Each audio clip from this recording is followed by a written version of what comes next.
अवांजी समातुन ताईं radio voice of Sindh London. सूरीअ सॾ थियो का हलंदी जेॾियूं वञण तिन पियो नालो नींहं गिनण जे।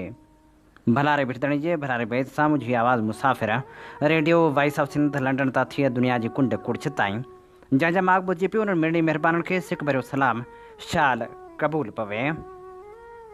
1 सेप्टेम्बर 2025 सूमर जे ॾींहुं प्रोग्राम सोच वीचार साण करे आऊं अवां जी ख़िदमत में हाज़िर आवां जो पंहिंजो मेज़बान हबीब लगारी।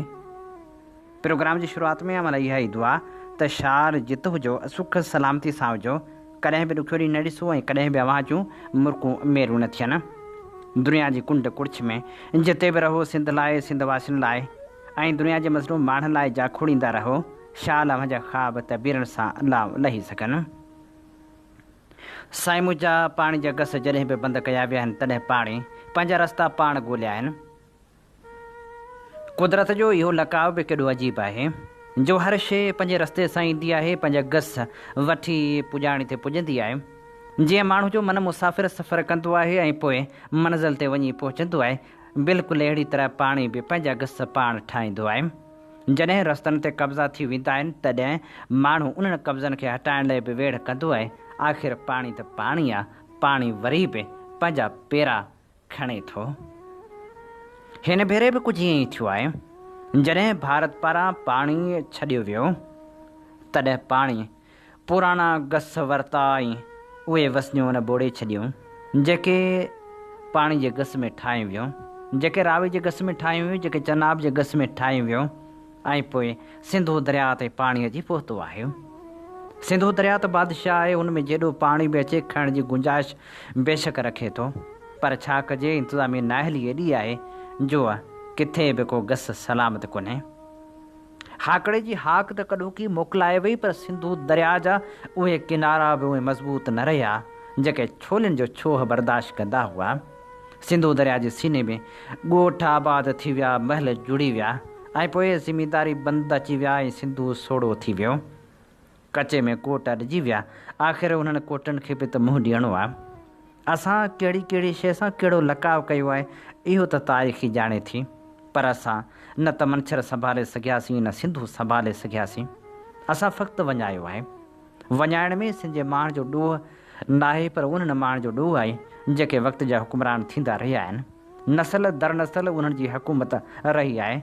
अबन ॾाॾनि खां वठी उन्हनि सदाईं पे हुकुमरानी कई आहे, पर उन्हनि कॾहिं बि सिंधू जी सीर खे सलामत रखण लाइ के बि क़दम न आहिनि खयां। कॾहिं बि उन्हनि मंछर खे बचाइण जी कोशिशि न आहे कई। हाणे त किंजर बि हथनि मां वञे पई। नूरे जे न्याज़ निवड़त जी आख़िरी निशानी बि जॾहिं आख़िरी पसान में हुजे त माण्हू ॾुरापो ॾिए त कंहिंखे ॾिए। दोखनि जी दीवार जहिड़ो माण्हू जो मन भले कंहिंसां का शिकायत न बि करे, पर सदन जहिड़ो सच इहो आहे जो माण्हू जो ई मन चाहे थो त सिंधू जी सीर सलामत हुजे, सिंधू में छोलनि जो छोह बि बरक़रार हुजे ऐं समुंड ताईं पाणी पुॼे, तमर जा ॿेला वधनि विझनि। माण्हू त चाहे थो पलो न सिर्फ़ु कोटड़ी बैराज ताईं पहुचे, पर हूअ सखर खां थींदो गुड्डू बैराज ताईं बि पहुचे। पाण माण्हुनि जो मन त इहो बि चाहे थो जो सिंधू दरिया जो पाणी समुंड ताईं पहुचे ऐं पोइ बदीन जूं वञाइजी वियल ॿनियूं बदीन खे वापसि मिलनि। ॻाढ़ा चांवर बि थियनि त सुगंधासी चांवरनि जी ख़ुशबू बि सॼे ॾेह खे वासे वञे। माण्हू जो मन त चाहे थो जो हाणे पीर करियो भंडारी ताईं पहुतल समुंड वापसि वञे ऐं मरखां शेखण जी मज़ार वापसि मिली सघे, पर जॾहिं बि वक़्त जे हुकुमरान ते नज़र डोड़ायूं था तॾहिं बेअसी ऐं बेवसी बि नज़र अचे थी। जिन हुकुमराननि मंछर खे त तबाह कयो, पर उन्हनि किंजर खे किनो करण में का बि कसर कोन छॾी। जिन हुकुमराननि कारूंजर खे कोरण लाइ जतन कया, उहे भला सिंधू दरिया जी कहिड़ी हिफ़ाज़ कंदा ऐं समुंड ऐं उन जे किनारनि खे कहिड़ो रोके सघंदा। उहो पाणी जंहिंखे को बि बंदि रोके नथो सघे, पर उनखे सिंधू जे छोलनि जो छोह रोके थो। सिंधी समुंड जॾहिं सिंधू खे पाण ॾे ईंदे ॾिसे थो तॾहिं ॿ क़दम पोइ ते इन करे बि हटे थो जो जॾहिं बि महबूब मिलण लाइ ईंदा आहिनि तॾहिं आशिक़ 5 क़दम पोइते ॾाढे न्याज़ ऐं निवड़ सां बीही रहंदो आहे ऐं उहो साम्हूं सीनो साए न सघंदो आहे। बिल्कुलु ईअं ई असीं चाहियूं था त सिंधु सदाईं रवानी सां वहंदो रहे ऐं समुंड ताईं उनजो छोड़ लाज़मी थिए। हुकमरान न सिर्फ़ु सिंधु दरिया वारे मामले ते ज़्यादतियूं कंदा रहिया आहिनि, पर उहे सिंध सूबे खे बि विरहाइण जूं साज़िशूं सदाईं सटींदा रहिया आहिनि। नवनि सूबनि वारे मामले ते नामियारो लेखक वस्तुला ख़ान लिखे थो, वालिद मरहूम अक्सर इहा चवणी ॿुधाईंदा हुआ त जेकॾहिं को माण्हू चवंदो तुंहिंजा कन कुतो खाई वियो आहे त कुते जे पुठियां डोड़ण खां अॻु पंहिंजा कन हथ सां लॻाए ॾिसजांइ। हर कुझु वक़्त खां पोइ उहो ॿुधी ॿुधी कन सड़ी विया आहिनि त वफ़ा खे जेकॾहिं मुसर नमूने हलाइणो आहे त नवां सूबा ठाहिणा पवंदा। हीउ गुब्बारो जिथे किथे बि उॾामंदो आहे उते ई बांस निकिरी ईंदा आहिनि। दलील ऐं तरदीदनि जो बाज़ारु खुलंदो आहे। उहे जमायतूं एक्सपायर्ड सियासतदान ऐं थिंक टैंक बि पंहिंजो पुराणो मंजन ॿीहर छापे में रखी वठनि था, जिन खे आम ॾींहंनि में संदन घर वारा बि ॿुधण लाइ तयारु न आहिनि थींदा, छो त आवाम बि 78 वरहनि दौरान हर क़िस्म जे ॿिनि नंबरनि सां ॾंगिजी चुकी आहे। तंहिं करे हू बि मदारी जूं ॻाल्हियूं मजमूए जी सूरत में उन उमेद सां ॿुधंदा आहिनि त हिन भेरे पटारे मां को अहिड़ो संग चूर नाग निकिरी पवंदो जेको अॻु कंहिं न ॾिठो हूंदो। क्यासी कुते जे पुठियां डोड़ण खां अॻु जेकॾहिं को आइन जो आर्टिकल 239 पढ़ी वठे त शायदि बेकार भौंकण खां बची वञे। हिन आर्टिकल में साफ़ साफ़ लिखियलु आहे त कंहिं बि सूबे जी जाग्राफ़ी हदनि में घटि वधि लाइ पार्लियामेंट जा 2 ऐवान, सेनेट ऐं क़ौमी असेंबली अलॻि अलॻि 2/3 जी अक्सर सां आइनी तरमीम जो मसवदो मंज़ूरु कंदा ऐं पोइ उहो मसवदो लाॻापियल सूबे जी असेंबली में बि 2/3 जी अक्सर सां पास कंदी। उनखां पोइ सदर ममलिकत खे उन तरमीम ते सही करण जो इख़्तियार हूंदो। आर्टिकल 239 जी ही शिक अॼु ताईं रुॻो हिकु भेरो यानी 2018 में इस्तेमालु थी, जॾहिं क़बाइली ज़िलनि खे 25वीं आइनी तरमीम ज़रिए ख़ैबर पख्तूनख्वा में ज़िम कयो वियो। यानी आइनी तौरु सूबनि जूं हदूं बदिलणु को एतिरो सवलो कमु न आहे। थी सघे थो पंजाब आसानी सां पाण खे 2 या 3 सूबा बणाइण ते राज़ी थी वञे, छो त मर्कज़ में बि मुस्लिम लीग नून आहे ऐं पंजाब असेंबली में बि उनखे 2/3 जी अक्सरियत हासिलु आहे। नून ऐं इस्टेब्लिशमेंट में बि हाणे गाॾी सुठी हलंदड़ लॻे थी। ॿई हिक ॿिए जा सख़्तु ज़रूरतमंद बि आहिनि। पंजाब जी मुमकिन विरासत अञा ताईं मफ़रूज़ी आहे, पर इहा यकीनी मफ़रूज़ी आहे छो त पीपल्स पार्टी बि ॾखण पंजाब सूबे जे हक़ में आहे ऐं नवाज़ शरीफ़ जे 10 दौरे हुकूमत में पंजाब असेंबली जी नूनी अक्सरियत उन तजवीज़ जी असूली हिमायत करे चुकी आहे। छा बलूचिस्तान खे पख्तून ऐं बलोच अक्सरियती सूबनि में विरहाए सघिजे थो? तारीख़ी तौरु बलोचनि खे कॾहिं बि इन ॻाल्हि ते संजीदा एतिराज़ु न रहियो आहे त बलूचिस्तान जे पश्तून पट्टी खे अलॻि सुञाणप ॾिजे, छो त उहा पट्टी अंग्रेज़नि जे दौर में बि कोयटा म्यूनिसिपल इंतिज़ाम हेठि रियासत कलात खां ॿाहिरि हुई। पर अॼु जॾहिं बलूचिस्तान में क़ौम परस्ती जा जज़्बा पंहिंजे ओज ते आहिनि, अफ़गानिस्तान ऐं ईरान सां पाकिस्तान जा लाॻापा एतिरा हसास आहिनि त छा अहिड़े माहौल में बलूचिस्तान खे 2 सूबा करण जी ख़्वाहिश आसानी सां पूरी थी सघे थी? हीअ ख़्वाहिश किथे पेट्रोल सां बाहि विसाइण जी कोशिश में न बदिलजी वञे। ख़ैबर पख्तूनख्वा में हज़ारा डिवीज़न खे अलॻि सूबो ठाहिण वारी तहरीक खे फ़िलहाल का वॾी पज़ीराई हासिलु न आहे, छो त हिते हिंदको ऐं पश्तो ॿिन्ही ॿोलियुनि जो गॾियल सक़ाफ़ती पस मंज़र आहे। हरीपुर, एबटाबाद या मानसहरा जो रवासी पाण खे रावलपिंडी सां जेतिरो वेझो सम्झे थो ओतिरो ई पेशावर सां बि वेझो सम्झे थो। हज़ारा में आबादी जो हिकु हिसो पश्तून आहे, पर हिंदको ॻाल्हाईंदो आहे। सियासी तौरु हज़ारा डिवीज़न जो रिवायती लाड़ो पख्तून क़ौम परस्त तारीख़नि बदिरां वफ़ाक़ी धारा ॾांहुं रहियो आहे। हज़ारा वारा अलॻि सूबे जी तजवीज़ जो भलीकार कनि था, पर सूबे जी पश्तून अक्सरियत में मुस्लिम लीग नून जे हामियुनि खां सवाइ PTI ऐं ANP समेत का बि जमायत मौजूदा अफ़रा तफ़री वारे माहौल में अहिड़ी तजवीज़ जी हिमायत जो ख़तरो खणण लाइ तयारु न आहे।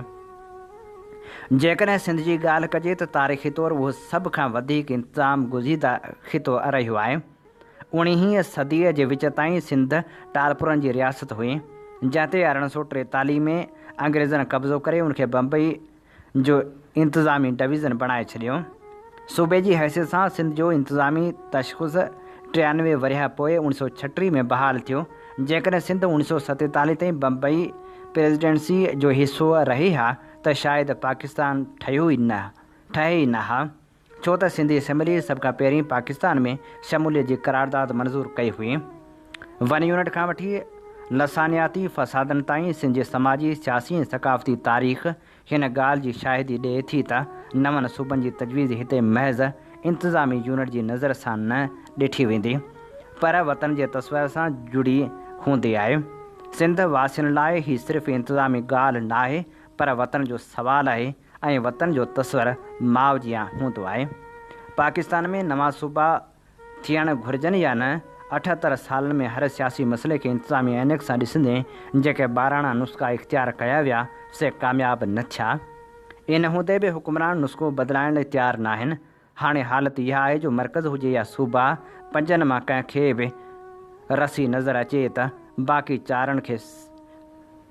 चारनि खे नाग लॻे थो। जेका ॻाल्हि दुनिया में इंतिज़ामी ऐं सियासी निज़ाम जे हिकु मामूली कार्रवाई सम्झी वेंदी आहे, उहा असां वटि साज़िश नज़र ईंदी आहे। बदनीयती, बदोहदी ऐं बद इंतिज़ामी, उन्हनि टिन्ही खे रोकियो वञे त ईमान, इतिहाद ऐं यकीन मुहकम खे बि थोरो घणो रस्तो ज़रूरु मिली सघे थो। हीअ असीं अव्हां जी ख़िदमत में पेश करे रहिया हुआसीं उसतुल्ला ख़ान जो लिखियलु ख़ूबसूरत लेख। अव्हां जी समातुनि ताईं radio voice of Sindh London.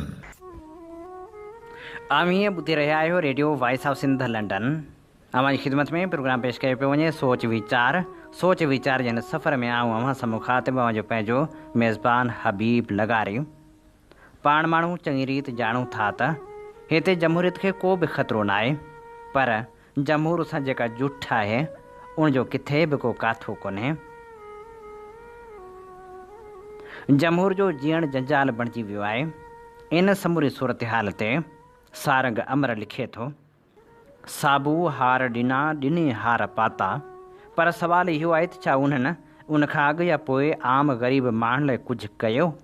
जेके बि फ़ैसिला गुज़िरियल कुझु ॾींहंनि, हफ़्तनि या महीननि में थिया आहिनि, तिन खे ॾिसण सां कीअं थो चई सघिजे त उहे आम माण्हू जी पसंदि जा आहिनि।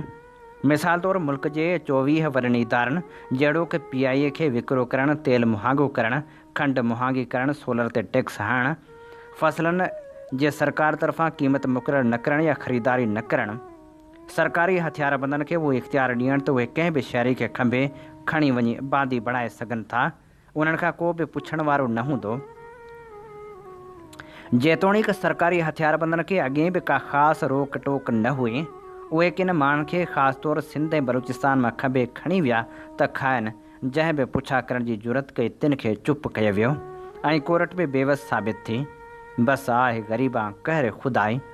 अली वज़ीर, मोहसिन दावड़ जा सियासी केस उन हद ताईं जो महज़ एहतिजाज करण जे ॾोह में महारंग बलोच खे नाहक बांदी बणाइण खे ॾिसिजे त कहिड़ा अहसास था उभरनि। बलूचिस्तान जे हालतनि बाबति ख़बरनि ऐं इज़हार जे ज़रियनि ते रुॻो सरकारी मौक़िफ़ हली रहियो आहे।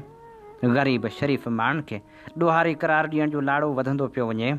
जहिड़ी तरह पुलिस सिंध में सरदारनि, पीरनि, मीरनि, वज़ीरनि, मशीरनि जे इशारे ते कंहिं मज़दूर खे क़त्ल करे उनखे धाड़ेल ॼाणाईंदी आहे, साॻी कार जेकॾहिं बलूचिस्तान थींदी हुजे त असां माण्हू कहिड़ी रीति ख़ामोश रही पोइ पंहिंजी बेगुनाही ते ज़ोर ॾींदासीं?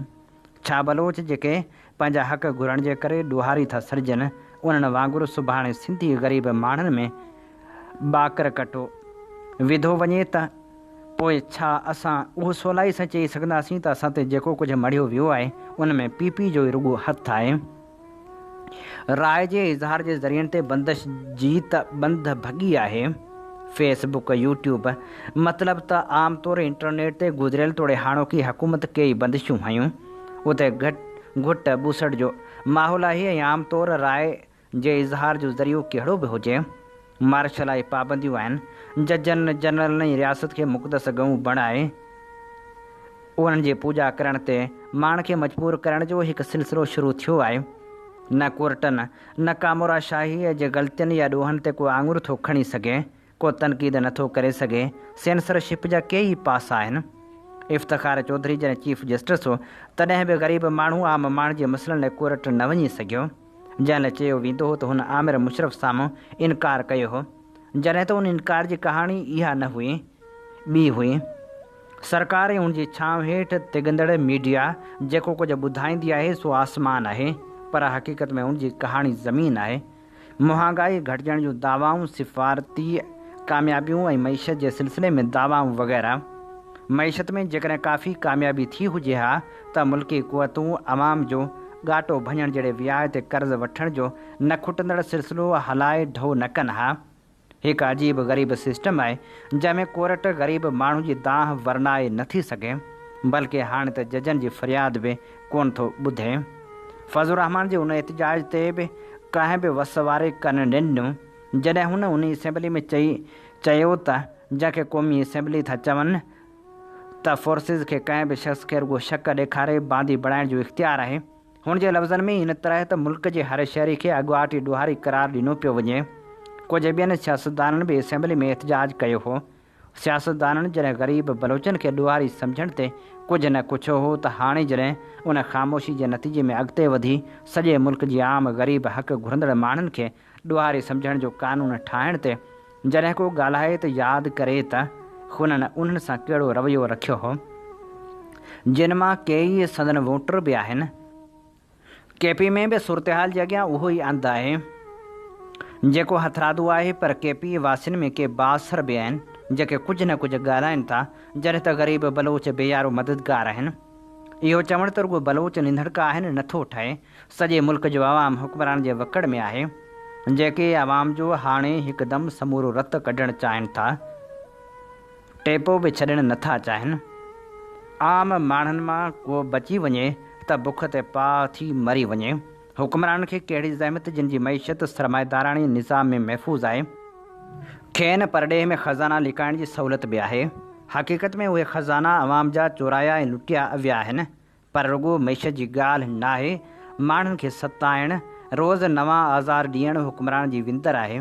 जिते जमहूर जो जीअण जंजाल कयो वियो आहे, उते कीअं थो थी सघे त जमहूरियत सैं लिंग हुजे।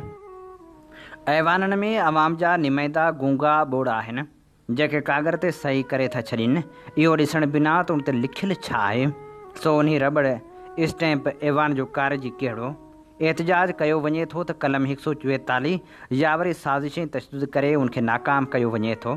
तोड़ जो सियाणा सियासी माण्हू एतिजाज खे कामयाबी सां हमकिनार करे सघनि था, पर हिते किन कारकुननि खे हरफनि मोला मथे में लॻल हुआ जेके सियासत ऐं क्रिकेट में फ़र्क़ु न पिए सम्झी सघिया। उहे पंहिंजे वोटरनि जी रहनुमाई न करे सघिया। उनजो सबबु अवाम सां सचो न हुजणु हो। इहा ॻाल्हि हुननि हुकूमती ऐवाननि में हूंदे साबित कई हुई। ॿियनि लफ़्ज़नि में उहे बि आज़मायल आहिनि, आज़माए खे आज़माए धूड़ मुंहं में पाए। हीअ असीं अवां जी समातनि जी नज़र करे रहिया हुआसीं। सारंग अमर जो लिखियलु ख़ूबसूरत लेख।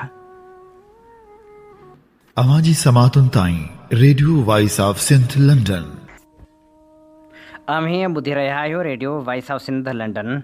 अवां जी ख़िदमत में प्रोग्राम पेश कयो पियो वञे सोच वीचार जे हिन सफ़र में आऊं अवां सां मुखातिबु अवां जो पंहिंजो मेज़बान हबीब लगारे। सैम जा छा कजे, व्याज खोरी ख़तमु थियण जो नालो ई नथी वठे।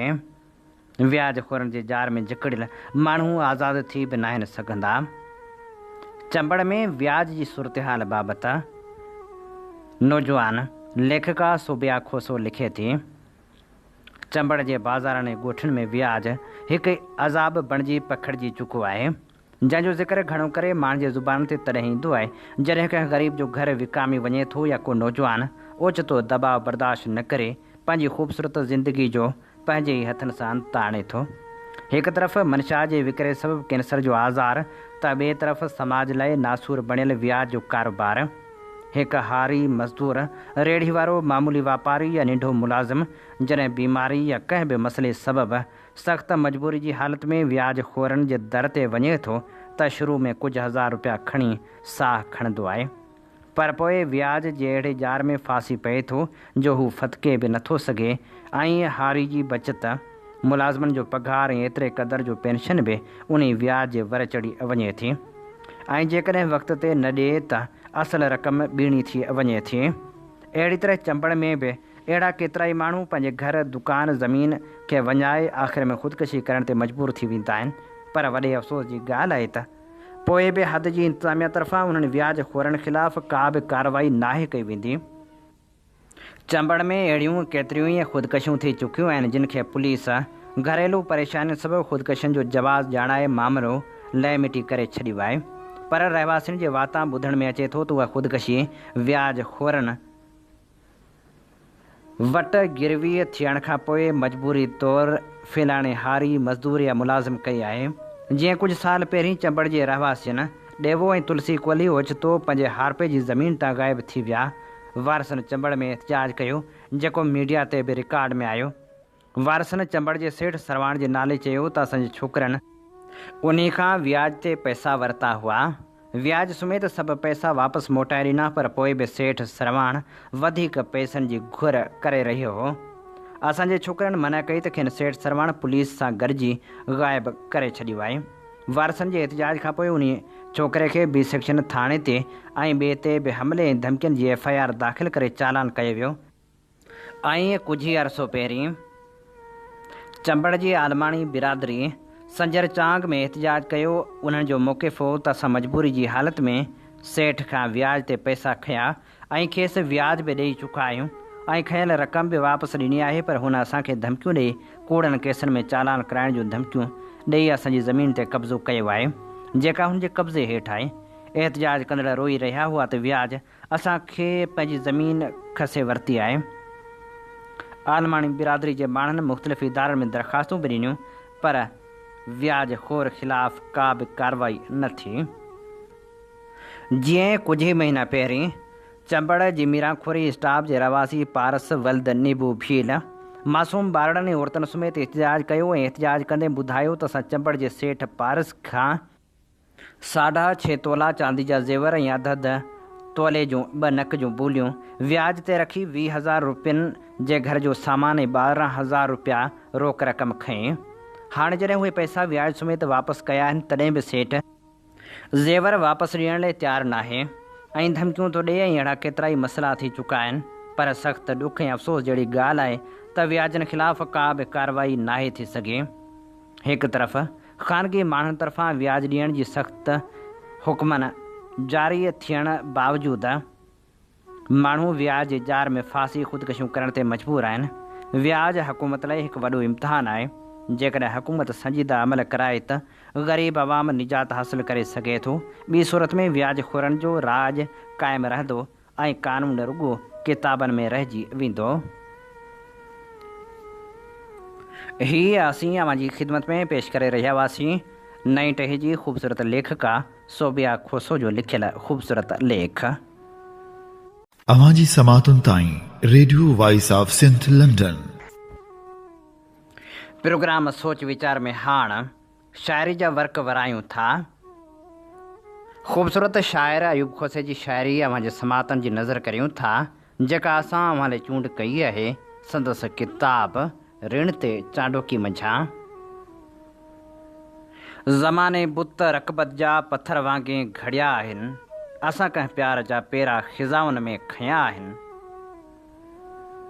वञी को ख़्वाब वारनि जे वेढ़ोटे में लिको आहे, टिड़ी अहसास टेड़ू थी अंधेरनि में बरिया आहिनि। दगा जी बूअ रस्तनि ते उभी आहे पागुलनि वांगुरु, हुसन जा ग़म हवाउनि में कफ़न पाए गॾिया आहिनि।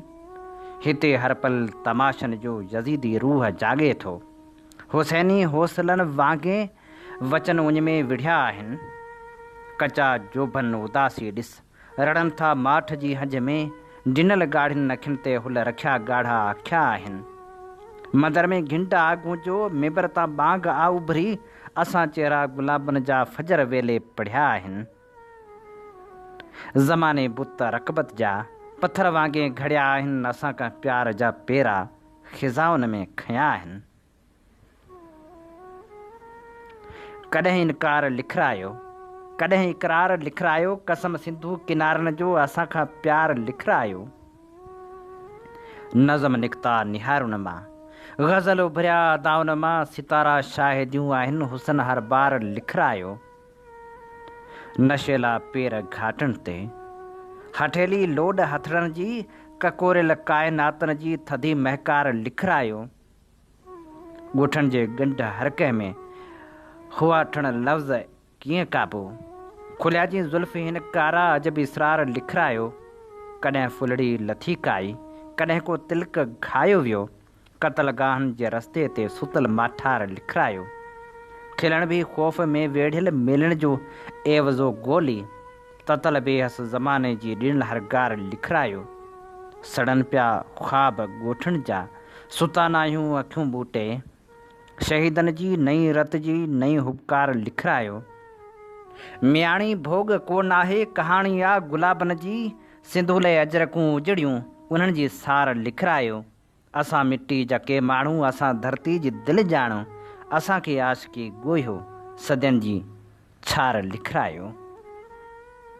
झंगनि जो देस आ जानम दिलनि में टूह था टहकनि, अखियुनि मां जूअ थी उभरे चुमिन जा कंध था कपजनि, गुलनि जा जिस्म तूं ॻाढ़ा हुसन जा टहक थी सम्झी, जुआणियुनि जे पेशाननि जा सितारा तिलक थी सम्झी। लॻे थो ॿार जी वेंदे, हिते आ वक़्त जो मातम, बहारूं पोइ बि थी ॻोल्ही आहेड़ी घात में आहिनि, उॾारूं पोइ बि थी ॻोल्ही हथनि सां बाह थी ओढ़ी, मोहबत मुश्क थी सम्झी, कंडनि खे कोन थी लेखी, हयाती इश्क थी सम्झी, ज़हर में गार जी वेंदे, अड़े दिल मार जी वेंदी। अहसास दुखियल आहिनि, ज़ख़्मनि सां रंगियल आहियूं, सदमनि जे सलेबनि ते हर वक़्तु टंगियल आहियूं। ख़ामोश हवा एॾी चूड़ियूं बि नथियूं जागनि, मग़रूर अंधेरनि में सभु पाण वंगियल आहियूं। सो नाग लताड़ियासीं पर कंहिं न कखियो आहे, बेशरम गदारनि जा ॾिस पाण ॾंगियल आहियूं। दोखनि जो मुंदूं अक्सर थियो ख़्वाब वञनि छाणे, चहिरनि जी नवाज़िशा पनछण सां मंगियल आहियूं। हर पहर तमाशो थी पई भूअं सॼी लुटिजे, छा इश्क मरी वियो आहे या पाण ज़ंगियल आहियूं। ॿियो को बि नओं नालो लिखिबो न ॿुधी छॾ तूं, सिंध माउ जे नाले सां पथर जी दंगियल आहियूं। ॾिठो न रंग आ कॾहिं हसी न तो कंहिं ख़्वाब जो, तॾहिं न तो तआं लथो अञा नशो हिजाब जो। अञा त दिलि अथई कची, अञा न तो में ऋण भरियो, अञा त आहीं अणलिखियल नज़म तूं कंहिं किताब जो।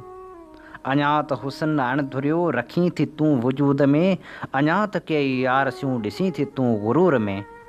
अञा मिटी ते मौसमूं लॻनि थियूं तोखे बेमुलियूं, अञा त पंहिंजी ज़ात जी रही थी तूं सुरूर में। अञा न तुंहिंजी जाग खे खुमार जे विछूं ॾंगियो, ज़माने जे रिवाज जा तॾहिं त तरफ़ थी खणी। अञा न तुंहिंजी माठ खे दर्द जे ककर बखियो, वफ़ा जूं तूं मुसाफ़िरियूं तॾहिं थी बेबका चवीं। भरम जी बाख जो वतन अञा त तो घुमियो ना, अजाया टहक अणगणिया इएं न ॾे तूं इश्क ते, कढी ख़ुदि खे खूल मां छुलनि जा गल छुई त ॾिस। जहान आ बिनह वॾो अञा तूं कुझु ॾिठो ना, नज़र जे कुर्ब जो कजल कॾहिं किथे वठी बि ॾिस, कॾहिं कंहिं लुड़क जी कणी ज़ुबान सां चखी बि ॾिस। उघाड़ा पेर तूं कॾहिं समाज ते रखी बि ॾिस, वॾो अर्श इश्क जो कॾहिं उते उॾी त ॾिस। अखियूं नदियुनि खां हिन वॾियूं तरी त ॾिस, ॿुॾी त ॾिस, कॾहिं कंहिं दिलि जे लाम ते पखी जियां लुॾी त ॾिस। ही बाह जो जहान आ हुस्न सां तूं कुॾी त ॾिस। पतो पवई त प्यार जे पखियुनि जो छा आहे फ़लसफ़ो, ज़मीर छा आहे यादि जो, जमाल छा आहे आस जो, असांखे पोइ ॿुधाए तूं दिलनि जो छा आहे सिलसिलो। ही मुर्क जो आहे मरहलो या दर्द जो आहे ज़िलज़िलो, असांखे पोइ ॿुधाए तूं, असांखे पोइ ॿुधाए तूं। पंहिंजे मशहूर ग़ज़ल में अयूब खोसो लिखे थो, कमल मुर्कूं लताड़ियूं वियूं ग़ज़ल अहसास मारिया विया, असांजे प्यार जे पुठ मां नवां खंजर गुज़ारिया विया। पहिरीं ई हादसो नाहे रिवायत आ कमीणप जी, दगा सां दिलि भरियूं छाणे वफ़ा जा शहर ॿारिया विया। ख़बर नाहे किथां आई मिज़ाजनि में मुअल मौसम, कंडनि जी आजियां थी वई, टिड़ियल मोतिया धिकारिया विया। टिड़े को टहक छा हाणे ॿरे पियो रूह नगरी जो, रोहिड़े जिस्म गोलियुनि सां हिते आहिनि सुम्हारिया विया। ॿुधायो हो ग़ुलामी खे ॾियूं नालो नओं कहिड़ो, असांजा अंग चौंकियुनि ते सदा आहिनि निहारिया विया। जॾहिं फ़ुर्सत मिले थोरी तॾहिं तारीख़ ई लिखजां, गुलाबी पेर टांडनि तां हिते अक्सर गुज़ारिया विया। पढ़ी ॾिस धूड़ धरती जी, हक़ीक़त बि न का आहे, वरिया तूफ़ान थी आहिनि वचन जेके विसारिया विया। कमल मुर्कूं लताड़ियूं वियूं ग़ज़ल अहसास मारिया विया, असांजे प्यार जे पुठ मां नवां खंजर गुज़ारिया विया। दिलियुनि जा ठिकाणा अजाई बुॾी विया, नवां ख़्वाब पंहिंजा सजाई बुॾी विया, सुकी वियूं दरनि जूं समूरियूं चंबेलियूं, गुलाबनि जा ॻाढ़ा गखाई बुॾी विया, डही पियूं नगर ते अंधेरियूं घटाऊं, सनीहा इशारा घणाई बुॾी विया, जिते चंड चमकिया उते सूर उभरिया, छुलियूं कोन छेरूं छलाई बुॾी विया, लॻी जिस्म भूरनि ते मिटी जी मेंदी, कुंवारनि जा कारा छताई बुॾी विया, अखियुनि खां अखियुनि जी अजब थी जुदाई, पुछाऊं मरी वियूं, पताई बुॾी विया। ज़माननि खां कातियुनि ते कातिल जमाणी, ज़माननि खां फाहिन जी मौसम पुराणी, ज़माननि खां इंसान क़ैदी उञायल, ज़माननि खां वहशत जी पागल कहाणी, ज़माननि खां विश्वास आहिनि उजाणा, ज़माननि खां अहसास आहिनि कुसाणा, ज़माननि खां ख़्वाबनि जो खिड़ियल ज़मीन, ज़माननि खां आवाज़ आहिनि कुसाणा, ज़माननि खां ज़िंदान बरंदड़ उहे, ज़माननि खां मज़लूम साॻिया तमाशा, ज़माननि खां महकूम ख़ुशबू छपनि जी, ज़माननि खां सड़ंदी शबाबनि जा लाशा, पुछाउनि खे रड़ंदे ज़माना थिया आहिनि, निगाहुनि खे सड़ंदे ज़माना थिया आहिनि, जियापनि खे टांडनि रुॻो आहे ॻोल्हियो, दगाउनि खे नचंदे ज़माना थिया आहिनि, ॾिसो परण जज़्बनि छॾिया इश्क आहिनि, आज़ाबनि अॻियां दिलि मञी मात नाहे, भले पिण आहिनि सघारा घणा बि, रतो छाण हथरनि कई माठ नाहे, ज़लाल जी दीवार हाणे किरी बसि, इन्ही सोच आहे ग़मनि खे घटायो, हवाउनि ते हाणे सघर कोन सहबी, उहो कोल आहे ज़ुबान ते आयो, उथे ॾिस बहारनि जा कातिल मिदारी, नओं दौर आहे को नाहे फसानो, उहो रूह आहे बग़ावत जो भड़को, उझाए उन्ही खे न सघंदो ज़मानो, उझाए उन्ही खे न सघंदो ज़मानो। हीअ असीं अवां जी ख़िदमत में पेश करे रहिया हुआसीं नाम्यारे शाइर अयूब खोसे जी ख़ूबसूरत शाइरी। इन्ही ते ई प्रोग्राम सोच वीचार जो वक़्तु पुॼाणी ते पहुचे थो। पंहिंजे मेज़बान हबीब लगारी खे निसाॻी दुआ सां ॾींदा इजाज़त। वसे भिट तुंहिंजी भलारा सदा, सदा देस परदेस सारा वसन, कॾहिं सींद सिंजी न मेरी थिए, कॾहिं मोड़ कंहिंजा न मुरझाइजनि। अवां जी समातुनि ताईं radio voice of Sindh London